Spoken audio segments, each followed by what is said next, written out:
सनातन धर्म ज्ञान गंगा चैनल में आप सभी का स्वागत है। मेरे प्यारे कृष्ण भक्तों, आप सभी को जय श्री कृष्णा। मेरे प्यारे कृष्ण भक्तों, सनातन धर्म ज्ञान गंगा चैनल के आज की वीडियो में हम लोग श्रीमद् भगवद गीता से अध्याय 9 के श्लोक 32 को भगवान श्री कृष्ण जी की कृपा से सरल रूप में सुनने और समझने का प्रयास करेंगे। जय श्री कृष्णा। मां हि पार्थ व्यपाश्रित्य येऽपि स्युः पापयोनयः स्त्रियो वैश्यास्तथा शूद्रास्तेऽपि यान्ति परां गतिम्।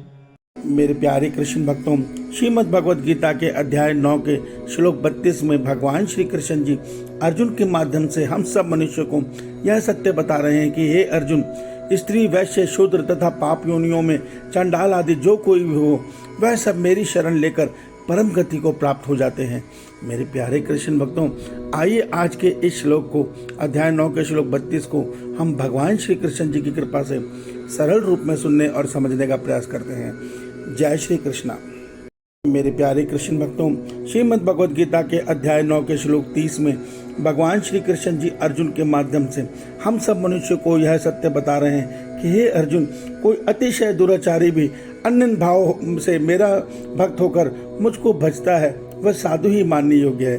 देखिए, अब आज के श्लोक में भगवान हमें यह सत्य बता रहे हैं कि हे अर्जुन, स्त्री, वैश्य, शूद्र तथा पाप योनियों में जो गिरकर चंडाल आदि बने हैं, वह सब भी मेरी शरण होकर परम गति को प्राप्त हो सकते हैं। मेरे प्यारे कृष्ण भक्तों, भगवान श्री कृष्ण जी हमें यहाँ यह सत्य बताना चाहते हैं कि परमात्मा की भक्ति का अधिकार प्राणी मात्र को है। परमात्मा किसी में कोई भेदभाव नहीं रखते, चाहे वो किसी भी योनि का है, चाहे वो किसी भी वर्ण में पैदा हुआ है, भगवान को इससे कोई फर्क नहीं पड़ता। उसने पिछले जन्मों में कितने भी बुरे कर्म किए हैं, मगर भगवान ने इस सृष्टि को क्यों रचा है कि हम आत्मा अपने परमात्मा से मिलन कर सकें।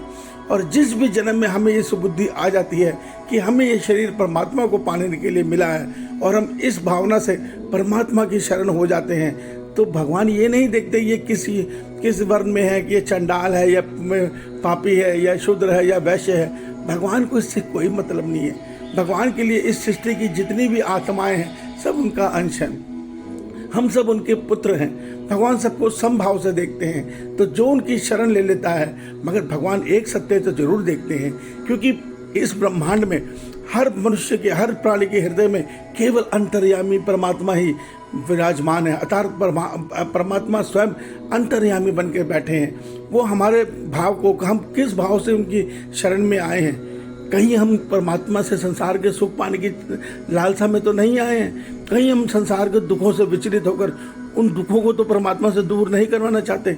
इन सब चीज़ों के लिए परमात्मा अपने शरण में नहीं लेते हमें। उसके लिए तो हमारी श्रद्धा को वो देवी देवताओं में स्थिर कर देते हैं। मगर जब मनुष्य सच्चे दिल से अपने परमात्मा को पुकारता है, कहता है हे प्रभु तुम मेरे हो, मैं तुम्हारा हूँ, और वो उनके पाने के प्रयास में अन्य भक्ति युक्त होकर उनकी शरण में आ जाता है, तब ईश्वर उनकी सहायता करते हैं।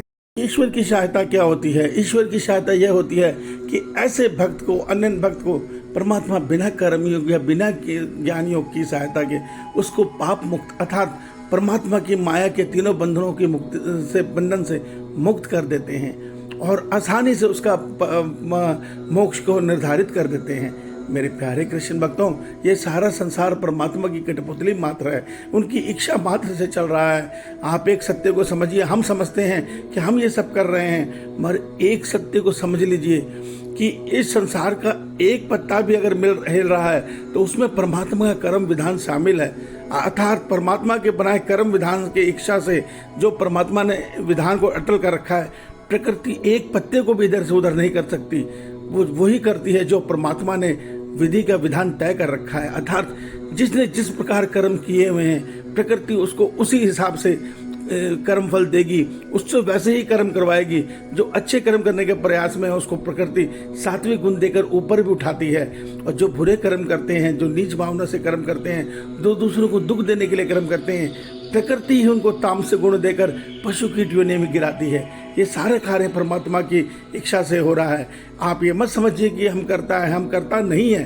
हाँ, हम भाव के करता जरूर हैं, इसको आप इस तरह से समझिए कि माँ बाप की सेवा तो सभी करते हैं, मगर एक पुत्र माँ बाप की सेवा इसलिए कर रहा है कि मेरा फर्ज है, इन्होंने मुझे इस संसार में जन्म दिया है, ये मेरे माता पिता भगवान तुल्य है, इनकी सेवा करना मेरा कर्म है, तो उसको परमात्मा की कृपा से सात्विक फल मिलेगा। एक पुत्र माता पिता की सेवा इसलिए कर रहा है कि मैं अपने माता पिता की सेवा करूंगा तो कल को जो इनका संचित धन है वो मुझे प्राप्त होगा, तो उसको उसका राशि फल मिलेगा।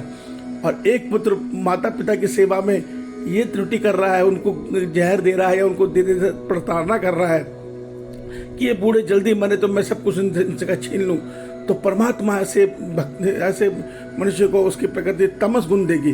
तमस गुण का फल ये होता है कि वो उसको अन्य धर्मों में जन्म देकर उससे क्रूर कर्म करवा के प्रकृति उसको पशु की योनि में गिराएगी। अर्थात एक ही कर्म 3 मनुष्यों ने किया, पर जिस भाव से किया प्रकृति उसको उसी भाव से फल देगी।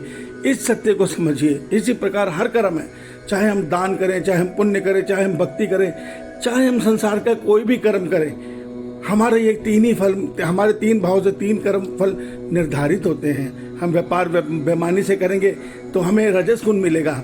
हम दूसरों को, हमारी बेईमानी से दूसरे का भला को बुराई मिल रही है, अच्छा दूसरे का नुकसान हो रहा है तो हमें तमस फल मिलेगा। हमारे व्यापार से दूसरे को लाभ हो रहा है, उसको अच्छी चीज मिल रही है तो हमें सात्विक फल मिलेगा। इस सत्य को समझिए। कर्म को जरूरी नहीं है, कर्म अकर्म विकर्म को समझना जरूरी है। इस सत्य को समझिए। ये सारा ज्ञान भगवान हमें श्रीमद् भगवद गीता में स्वयं अवतरित होकर देते हैं, और हम मनुष्य को इतनी फुर्सत नहीं, हम वो धन कमाने में लगे हैं जो हमें मृत्यु के साथ यहीं छोड़ के जाना है। इस सत्य को समझिए। ईश्वर आप सबका कल्याण करे। आपका दिन शुभ हो। जय श्री कृष्णा। जय श्री कृष्णा।